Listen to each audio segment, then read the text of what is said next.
এখন আমলগুলি করবে চক্ষু খোলা থাকা বন্ধ, চক্ষুটা বন্ধ হলে তো আমল করতে হবে না, তোমাকে আমল করতে বলবে না।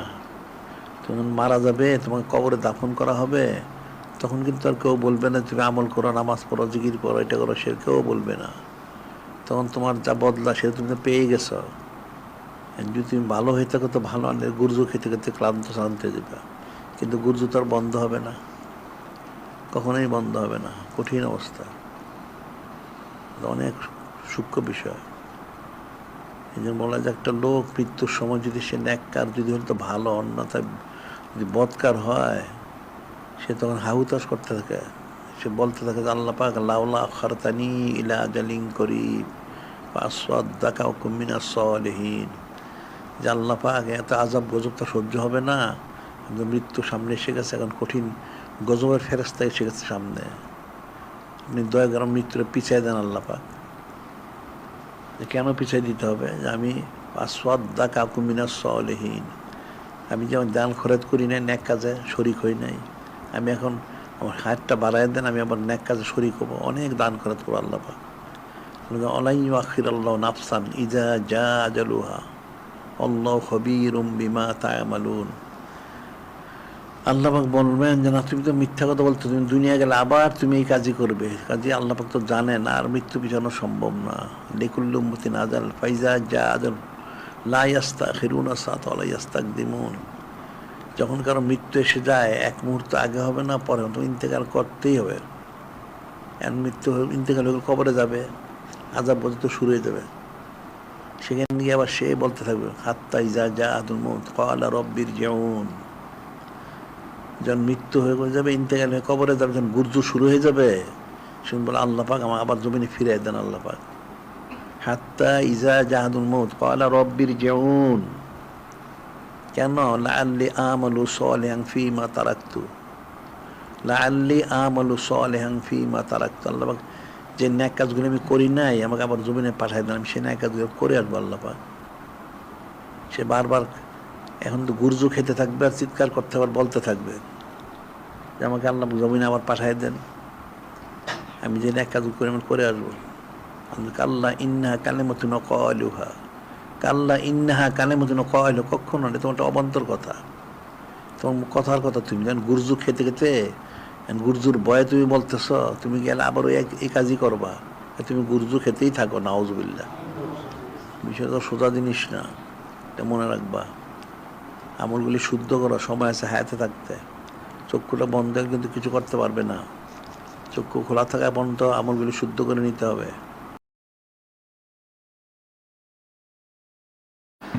প্রত্যেকের সবকগুলি তো ঠিক বা দিশা বাদ ফজর দুরূদ শরীফ ঠিক মতো পাঠ করতে হবে, পাঁচান পাঁচটা করতে হবে, আর সবুজ তো ইখতিয়ার করতে হবে তরতিব মোতাবেক, কিন্তু গাফলতি করা যাবে না। আর আমলগুলি সবারই সুন্নত মোতাবেক করতে হবে। আর ইলমের জন্য আমাদের কিতাবগুলি সংগ্রহ করতে হবে। আমরা প্রতিদিন বলি ইলম ছাড়া তো আমল হবে না, আর জিকির আজকার ছাড়া ইখলাস পয়দা হবে না। এখন আমাদের আকীদার কিতাব আছে, আদবের কিতাবগুলি সংগ্রহ করা উচিত। আকীদা শুদ্ধ না হলে, আদব শরাফত না থাকলে, হুসন জন না থাকলে সে ফায়দা লাভ করতে পারবে না। একটা মানুষের নাজাতের জন্য তার আকীদা বিশুদ্ধ শর্ত, আদব শরাফত হুসন জমিল থাকা শর্ত, এবং মহব্বত থাকাও শর্ত। আর এলমে তাসওয়ুফের মূল হচ্ছে বেশি বেশি সওয়াত ইখতিয়ার করা আর জিকির আজকার করা। এখন মানুষ তাসওয়ুফের মূল বিষয়টাকে মানুষ বুঝে না, কারণ সওয়াত ছাড়া, জিকির আজকার ছাড়া তো ইসলাহ হাসিল হবে না। আর ইসলাহ না হলে ইখলাস হাসিল হবে না, ইখলাস না হলে তার ইবাদতবন্দি কোনোটাই কবুল হবে না। একটা লোক গুনাহ যা করে, গুনাহ তো লেখা হচ্ছে ঠিকই, তার নেকিতে লেখা হচ্ছে না। নেকিগুলো যদি ইখলাস যদি থাকে তখন কবুল হবে, আনলে কবুল হবে কীভাবে? এ তো মানুষ ফিকির করে না। এলমে ফেকালে যেমন ফরজ আইন, এলমে তাসাউফটাও ফরজ আইন। এলমে তাসাউফের জন্য ফরজ আইন হচ্ছে কমপক্ষে সুলতান আসকারের প্রথম স্তরে পৌঁছা, মাথার তালু থেকে পায়ের তলা পর্যন্ত সমস্ত জিকিরটা জারি করা, এটা ফরজ আইন। জিকির ফিকির না করলে কীভাবে হবে? সময় তো তার গতিতে চলছে, যে সময়টা অতিবাহিত হচ্ছে এটা তার পরে পাওয়া যাবে না। হাদিস হয়েছে বেহেশতবাসীদের কোনো আফসোস থাকবে না, একটা আফসোস থাকবে, লাইসিয়া তাহাসুর আহলুল জান্নাত ইল্লা আলা সাদিম মারাদ বিহিম লাম ইয়াজকুরুল্লাহ তাআলা ফিহা। বেহেশতবাসীর কোনো একটা আফসোস থাকবে যে সময়টা সে গাফলতির সাথে কাটাইছে। তো বেহেশতবাসীদের কোনো আফসোস থাকবে না, একটা আফসোস থাকবে সে কেন দুনিয়ায় এই সময় নষ্ট করেছে, অপচয় করেছে, গাফলতির সাথে সময় কাটাইছে। এই সময়টা যদি সে আরও বেশি জিকির ফিকির করতো, মোহাম্মদ মানহাসির চেষ্টা করতে, তাহলে সে আরও বেশি নৈকট্য লাভ করতে পারত। কারণ বেহেশতি মানুষ যা চাবে তাই পাবে, কিন্তু এই সময়টা তার পাবে না, সময়ের আফসোসটা থেকেই যাবে। কঠিন বিষয়। একটা মানুষের হায়াতটা সে বয়স তার বাড়ে কিন্তু আয়ুটা কমে, প্রত্যেকেরই আয়ুটা কমতেছে, বয়সটা বাড়তেছে। আর যেই সময়টা অতিবাহিত হয়ে যাচ্ছে সেটার জীবনে কোনো দিন ফেরত আসবে না। এটার জন্য তাকে আফসোস করতে হবে যদি সে গাফলতির সাথে সময় কাটায়। আর যদি জিকির ফিকিরের সাথে কাটাইতে পারে তাহলে তো ভালো। জিকির আজকাল তাকে কাটাইতে হবে, এটা তো হাকিভাবে ইসলার সাথে, গাফলতির সাথে কাটাই দিতে হবে না। সব জিনিস মানুষ স্বাভাবিক মনে, সবটা কিন্তু স্বাভাবিক না, কঠিন। একটা লোক নাজাত পাওয়া তার জীবনে সবচেয়ে বড় ওটাই পাওয়া, যে সে ইমানের সাথে ইন্তেকাল করছে। ইমানের সাথে ইন্তেকাল করাটা সবচেয়ে বড় ফজিলতপূর্ণ। কারণ ইমানের সাথে ইন্তেকাল করলে সে যা ন্যাক কাজ করছে দুনিয়া সবটা বদলা সে পাবে, সুবহানাল্লাহ। আর যদি ইমান ছাড়া যায়, সে যত ন্যাক কাজে সব শূন্য হয়ে যাবে, নাউজুবিল্লাহ, কোনো কাজে আসবে না। বিষয়টা ফিকির করতে হবে। আমরা প্রতিদিন এগুলি বলি, মানুষ তো এগুলি ফিকিরই করে না। তার জন্য আইয়ামুল্লাহ সেগুলি পালন করা উচিত। আজকে 12ই শরীফ মানুষের অনেক গুরুত্ব দিয়ে পালন করা উচিত। কারণ আল্লাহ পাকে আইয়ামুল শরীফ পালন করতে বলছেন, ওয়াযাক্কিরুম বিআইয়ামিল্লাহ। আল্লাহ নিজের সঙ্গে যে আমার হাবিব মাহবুব নূরে মুজাসসাম হাবিবুল্লাহ হুজুর পাক সাল্লাল্লাহু আলাইহি ওয়াসাল্লাম উম্মতদেরকে আইয়ামুল শরীফ স্মরণ করে দিন। ইন্না ফি যালিকা লাআয়াতিন লিকুল্লি সাব্বারিন শাকুর। নিশ্চয়ের মধ্যে নিদর্শনও রয়েছে, রহমত, বরকত, সাকিনা, মাকরুর রয়ে গেছে।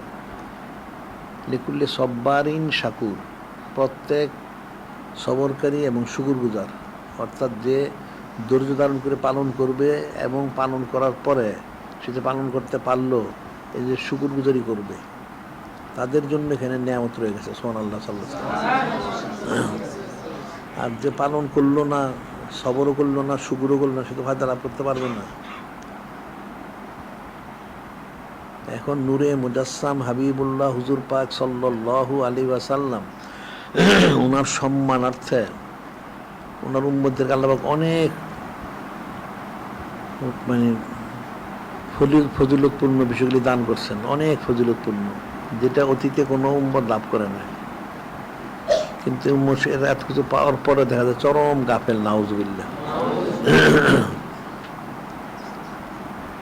এখন প্রতিটা আইমুল্লাহ শরীফ বা ইসলাম শরীফ, ইয়ামুল জুমা শরীফ, এই ধরনের যত আছে কিন্তু অনেক ফজিলতপূর্ণ। সেই আজাদ শরীফ, কিন্তু মানুষ তো এগুলো ফিকির করেই না। নির্দিষ্ট কয়েকটা জিনিস মানুষ বুঝে পালন করে, সে তো হাকিকত উপলব্ধি করতে পারে না। এখন এগুলির জন্য বুঝতে হলে আমাদের কিতাবগুলি সংগ্রহ করতে হবে। আমাদের কিতাবগুলি অনেক এই সমস্ত বিষয়ে অনেক বিস্তারিত আলোচনা আছে, অনেক অনেক সংখ্যা কিতাব বেরিয়েছে। সাইয়্যিদুল আয়াত শরীফ, আজাদ শরীফ বা অন্যান্য আইয়ামুল্লাহ শরীফ সংগ্রহ অনেক কিতাব বের হয়েছে, সেগুলি সংগ্রহ করে পড়লে বোঝা যাবে। এখন তো মানুষ আমভাবে যারা সাধারণ লোক আর আলেম সুফি দরবেশ, এরা তো সময় আইয়ামুল্লাহ শরীফগুলি জানেই না। এরা আইয়ামুল্লাহ শরীফ জানে না, তো পালন করবে করতে, জানলে সে পালন করবে, ইলিম থাকলে সে আমল করবে। তার আমাদের তো এই আইমুল শরীফ সম্পর্কে আলাদা রেসালা শরীফ বের হয়েছে প্রতি বছর কতগুলি আইমুল শরীফ এক বছরে সেটা কিতাব বের হয়েছে রেসালা শরীফ, সেটা সংগ্রহ করে নিয়ে সে পালন করতে পারে। এখন তো আমাদের এখানে পালন হয়, এটা পালন হলে সে যেখানেই থাকুক সে যদি সিরাতুল মুস্তাফার সংযোগ নেয় তাহলে সে শুনতে পারে।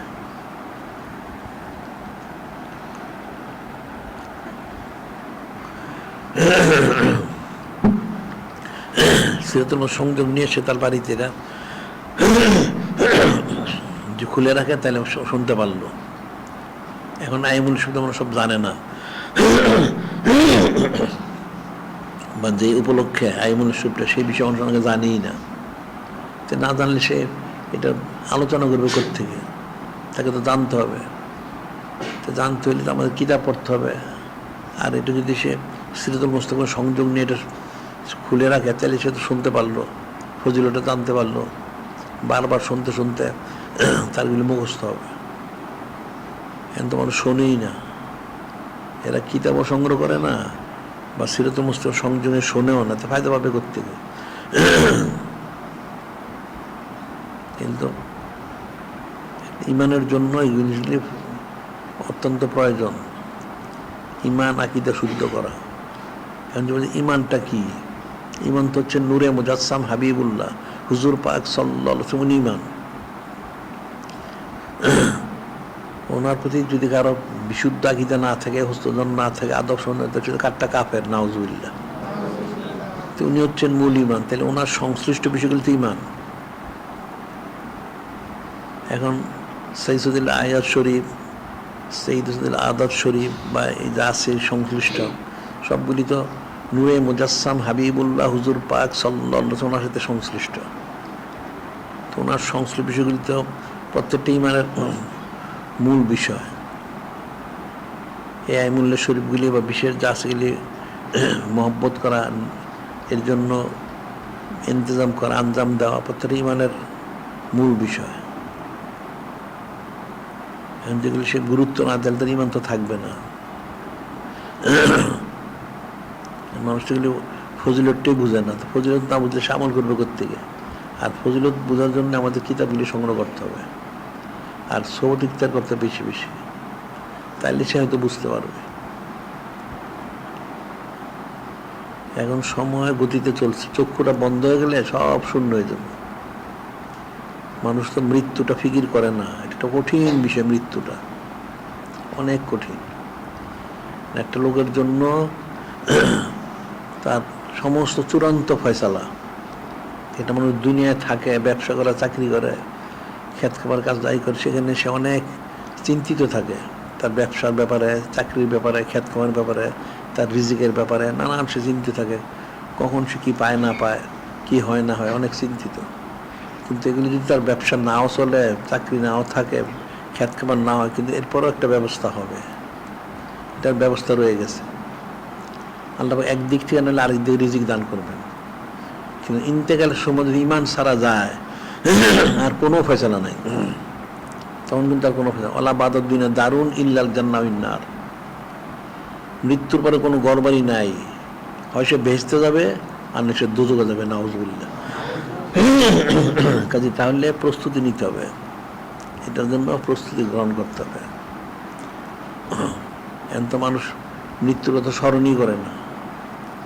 সে প্রস্তুতি নেবে কখন? সে সারাদিন দুনিয়ার ফিকির করে, দুনিয়ার জন্য প্রস্তুতি নেয়। একটা লোক সারাদিন চিন্তা, চাকরি করুক, ব্যবসা করুক, খ্যাত কামান করে, আজকে শেষ হয়ে গেছে, এখন রাত্রে সে হয়তো ঘুমাইতে, সে চিন্তা হচ্ছে কালকে আবার কী কাজ করতে হবে, কালকের কাজটা কেমন হবে, কি হবে, চাকরি হলে চাকরিতে যেতে হবে, ব্যবসা হলে কী ব্যবসা, কোথায় করতে হবে, কী করতে হবে, আবার খ্যাত খামারটা দেখতে হবে, কী করতে হবে, সেই চিন্তা তার পরের দিনে আজকে চিন্তা করে নেয়। এখন যদি তার ইন্তেকালটা হয়ে যায়, সব শূন্য হয়ে গেল। সেটা চিন্তা করলো না যে তার ইন্তেকাল হয় তাহলে কী করতে হবে। এখন যে সে মারা যায় তাহলে সে কী করবে, এটা কিন্তু সে ফিকির করে না। তাহলে সে কী করে ফায়দা লাভ করবে, এটা ফিকির করা উচিত ছিল। এই জন্য আজ্জুলু বিত্তাওবাতি কাবলা মৌত, আজ্জুলু বিস্তাল মৌত কাবলা নুজুল মালাকুল মৌত, দুইটা কথা। একটা হচ্ছে মৃত্যুর আগে তওবা করে নাও, আর মৃত্যু আসার আগেই মৃত্যুর জন্য প্রস্তুতি গ্রহণ করো। মালাকুল মউত হযরত আদম নাজিল হওয়ার আগে মৃত্যুর জন্য প্রস্তুত হও এবং খালেস তওবা করো। তওবা করে ইলম আমল যা সব শুদ্ধ করে না, আকীদা শুদ্ধ করে না। কিন্তু মানুষ তো তওবা করে না। কতজন তওবা করে? তওবার কথা মানুষের স্মরণেই থাকে না। নাউজুবিল্লাহ। ইস্তেগফার তওবা যে করতে হবে গুনাহ খাতা থেকে, কয়জনে তওবা করে? এটা কঠিন বিষয়। কিন্তু তার তো মৃত্যুর কথা স্মরণে নাই।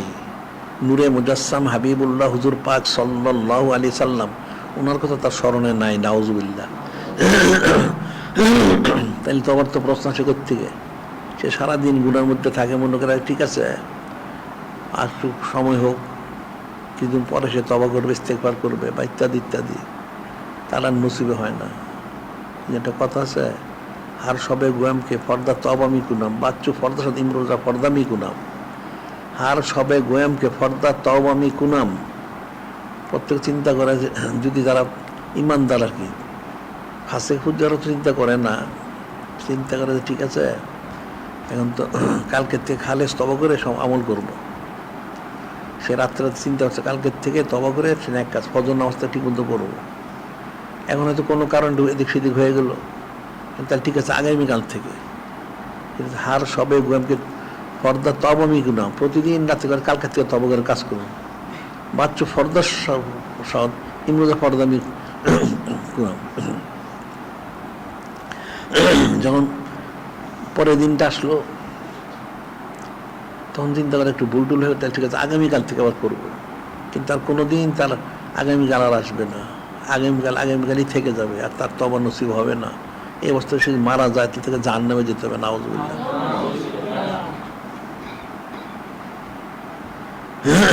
এই জন্য যে কোনো ন্যাক কাজগুলো হচ্ছে নগদ করতে হয়।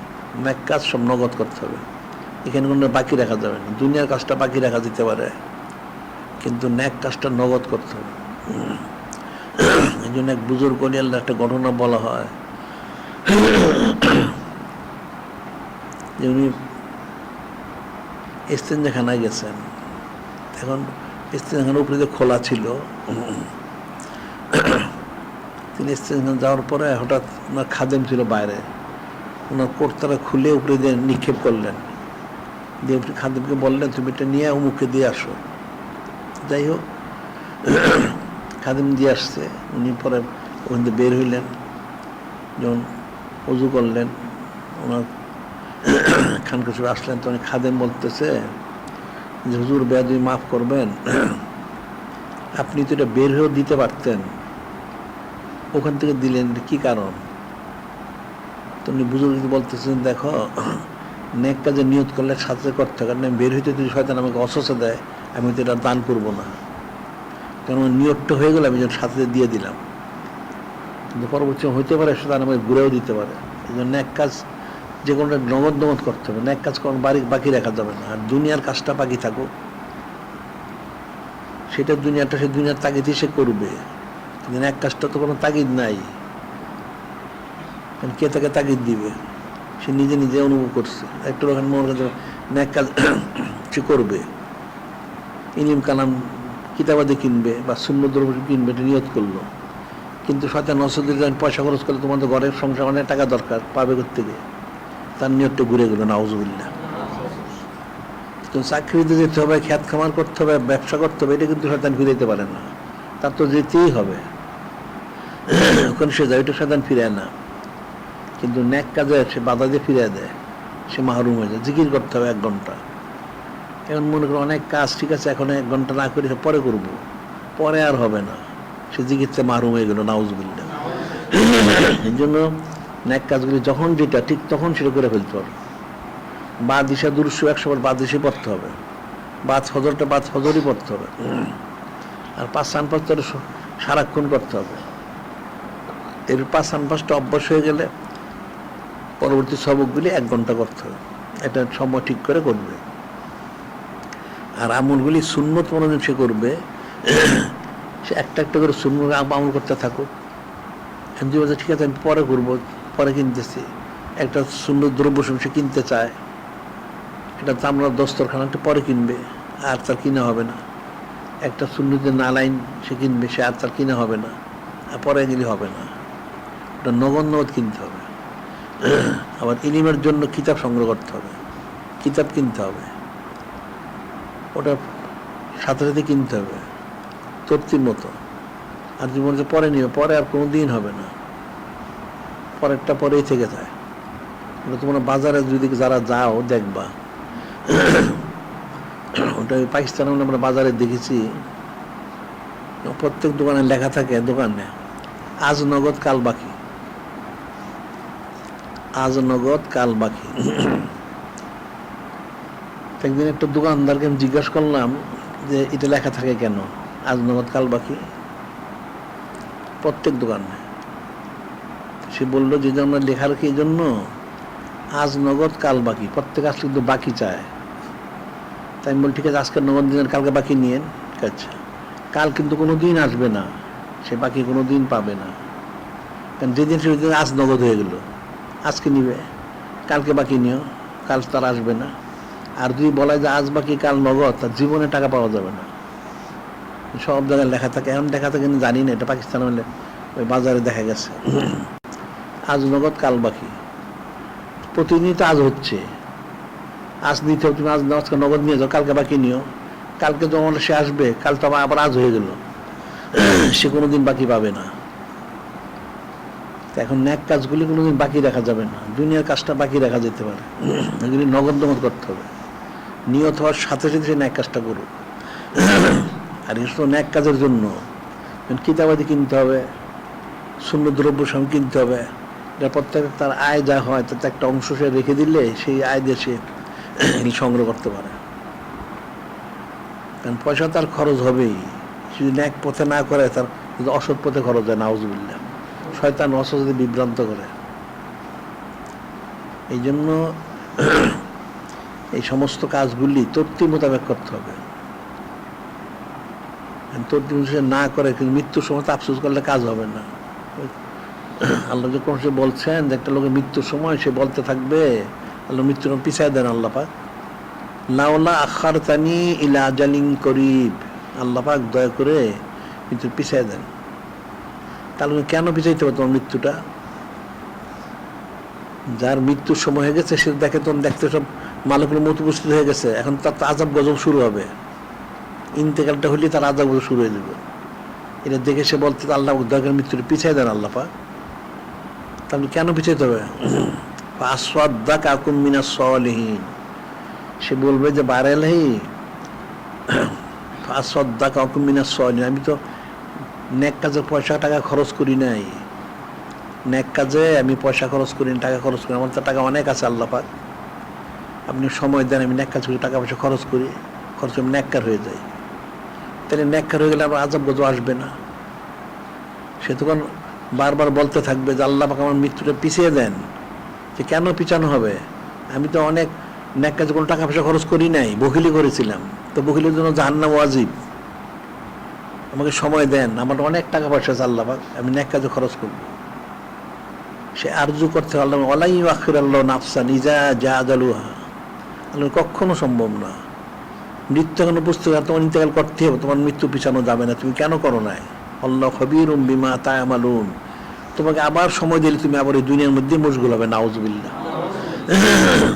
তখন আফসোস করলে কাজ হবে না, মৃত্যুর সময় আফসোস করলে কোনো কাজ হবে না, তখন মৃত্যুকে কিন্তু পিছানো হবে না। লিকুল্লি উম্মাতিন আজাল ফাইজা জাআদানু লা ইস্তাখিরুনা সাতা লা ইস্তাকদিমুন, আল্লাহ বলেন প্রত্যেকের মৃত্যুর নির্দিষ্ট সময় আছে, হায়াতের একটা নির্দিষ্ট সময় আছে, যখন ইন্তেকালটা এসে যাবে একটা মুহূর্ত আগে হবে না, পরে হবে না।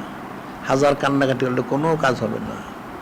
যদি এখন কান্নাকাটি করে আগে, তাহলে তোমার কাজ হবে, কিন্তু মৃত্যুর সময় তুমি আগে কান্না করলে তো কাজ তো হবে না। তোমার তো সময় দেওয়া হবে, তোমার তো সময় দেওয়া হয়েছেই, নির্দিষ্ট সময় দিয়ে দেওয়া হয়েছে। এই সময় তোমার ন্যাক কাজ করা উচিত ছিল, তোমার ন্যাক্কার হওয়া উচিত ছিল, এবং ন্যাক কাজে তোমার টাকা পয়সা খরচ করা উচিত ছিল, তুমি তো করো নাই। এখন কিভাবে হবে? এখন তো হবে না, তখন তো কানলে কাজ হবে না। কারণ যারা কাফের, কাফের জন্য কোনো পরকাল নাই, সে মারা গেলে জাহান্নামে যাবে। তার মুসলমানের জন্য তো পরকাল আছে, বেহেশত আছে, একটা সাধারণ ভেস্তি যদি হয়, যেটা সবচেয়ে ছোট দরজার ভেস্তি, সে ওই 10 দুনিয়া সমান সে পাবে, সমান আল্লাহ। ছোট ভেস্তি, আর বড় হলে তো অনেক পাবে। তো দুনিয়া তুমি কি পাইছো? কতটুকু পাইলে তুমি? কিছুই তো পাও না। টাকা পয়সা কামাই করতে পারো না, বাড়িঘর করতে পারো না, কোনোটাই করতে পারো না, কি হলো তোমার? কিন্তু শূন্য। এই জন্য ইস্তেগফার তওবা করে নেক কাজগুলি করতে হবে, সুন্দরভাবে ইত্তেবা করতে হবে, আর ইলিম কিতাবগুলি সংগ্রহে ইলিম অর্জন করতে হবে, তখন তোমার কামিয়াবি। এছাড়া কোনো কামিয়াবি নেই। আর নামাজগুলি 5 ওয়াক্ত ঠিক মতো আদায় করতে হবে। আর প্রত্যেক মুসলমানের জন্য ফরজ হচ্ছে নসম নামা প্রতিদিন পাঠ করো, নসম নামা। আর যারা সিলসিলার অন্তর্ভুক্ত তাদের সাজার শরীফ প্রতিদিন পাঠ করতে হবে, এতে কোনো গাফলতি করা যাবে না। কোরআন শরীফ তেলাওয়াত করতে প্রতিদিন কম বেশি। এগুলো মুসলমানের জন্য এগুলি প্রতিদিনের আমল। একটা লোক জাহেরি আমল তার প্রতিদিনের জন্য। কি জাহেরি আমল? 3 বেলা 5 বেলা সে খায়, ওযু গোসল করে, এটা প্রতিদিনের তার আমল। তার উজু করতে হবে, নামাজ পড়তে হবে, আমল। তারপরে খাবার খেতে হবে, তার চাকরি করতে হবে, ব্যবসা করতে হবে, কিছু করতে হবে, প্রতিদিন তার দৈনিক আমল, তার জাহেরি আমলটা। তাহলে বাতিন আমলটা গেল কই? ওটাও প্রতিদিন করতে হবে। এটা মুসলমানের জন্য এটা প্রতিদিন করতে হবে, এখানে কোনো রুখসত নাই, এটা ছেড়ে দেওয়ার কোনো সুযোগ নাই। খাবারটা যেন মানুষ ছাড়ে না, সে প্রতিদিন সকালে খায়, দুপুরে খায়, রাত্রে খায়, অনেকের মধ্যে অনেকবার খায়। তারপরে তার ওযু ইস্তেঞ্জা, তারপরে এটা প্রতিদিন করতে হয়। গোসলও করে, সবই করে, সে প্রতিদিন করে তার শারীরিক সুস্থতার জন্য। তার জাহিরি সুস্থতার জন্য তার খাওয়া পড়া, ওযু গোসল ইস্তেঞ্জা যা আছে সব প্রতিদিন সে করে, এখানে সে বাদ দেয় না। ওযু না করলে নামাজ পড়বে কেমন? পবিত্র থাকবে। ইস্তেঞ্জা না করলে সে পবিত্র থাকতে পারবে না, এটা সে প্রতিদিন করে। তাহলে তোমার অন্তর ইসলামটা গেল কোথায়? হেলমেট তাসবের আমলগুলি তো প্রতিদিন করতে হবে, কিন্তু কোনো গাফলতি করা যাবে না। এখন এগুলির জন্য একদিকে হচ্ছে সৌদ বেশি ইখতিয়ার করতে হবে, আর দ্বিতীয় আমাদের কিতাবগুলি সংগ্রহ করা। ইলিম ছাড়া আমল হয় না। আর শুনলে সব দিনই সবসময় মনে থাকে না। তুমি শুনবে ঠিকই আছে, কিন্তু তুমি যখন বাড়ি থেকে কিতাবটা পড়তে পারো, তোমার তাহাকি হয়ে যায়, ভালো করে স্মরণে থাকে। বারবার পড়লে জিনিসটা মুখস্থ হিফজ হয়। আর তুমি শুনলা, হয়তো তোমার খেয়াল নেই, তুমি ভুলে গেলা, ভুলে যাওয়াটাই স্বাভাবিক। আর কিতাবাদি প্রতিদিন পড়লে ইলিম চর্চা হয়ে গেল। ইলিম চর্চা করতে অনেক ফজিলতের কারণ। মানুষ তো ইলিমের কদরও বুঝে না। বে ইলিম না তো খোদারা শানাত। বে ইলিম, যারা ইলিমহীন ব্যক্তি কোনো আল্লাহ পাকে চিনতে পারে না। এই জন্য ইলিম চর্চা করতে হবে, এটা প্রতিদিনের আমল। আর এই জন্য 12 শরীফ আজকে প্রত্যেক মুসলমানের জন্য ফরজ আইন, সাইয়্যিদুল আদর্শ, অর্থাৎ প্রতি মাসে একটা 12 শরীফ থাকে, এটা পালন করা। এটা সাথে নূরে মুজাসসাম হাবিবুল্লাহ হুজুর পাক সাল্লাল্লাহু আলাইহি ওয়াসাল্লামের সাথে এই তারিখটা নিসবতযুক্ত, সম্পর্কযুক্ত। এটা পালন করা প্রত্যেকের জন্য ফরজ, তাইলে এটা স্মরণ হবে। তার সাইয়্যিদুল আওকাত শরীফ সকালে, এটা পালন করা উচিত। সাইয়্যিদুল সাদ শরীফ 12টার সময়, সেটা পালন করা উচিত। তাইলে ইচ্ছা অনিচ্ছা তার নূরে মুজাসসাম হাবিবুল্লাহ হুজুর পাক সাল্লাল্লাহু আলাইহি ওয়াসাল্লামের স্মরণ হবে। আর ওনার স্মরণ হওয়ার তৈল সে রাজামন্দি শুনে সহজ হাসিল করতে পারবে, সুবহানাল্লাহ। আর ওনার স্মরণ ছাড়া তো কোনো কিছু করতে পারবেন না। মানুষ তো ইমান নেই বুঝে না, আর মূল বিষয়টাও বুঝে না। দুনিয়ার অনেক কিছু করে, কিন্তু হাকিকত তার কিচ্ছু নাই।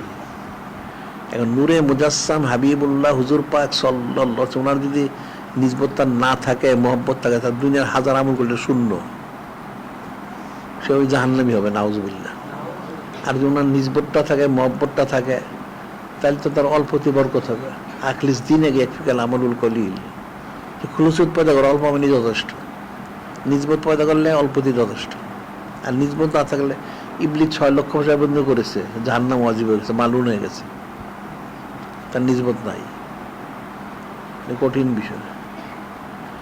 নিজবত থাকলে অল্পতে বরকত হয়। এই নিজবতটা হইতে হবে নূরে মুজাসসাম হাবিবুল্লাহ হুজুর পাক সাল্লাল্লাহু ওনার সাথে।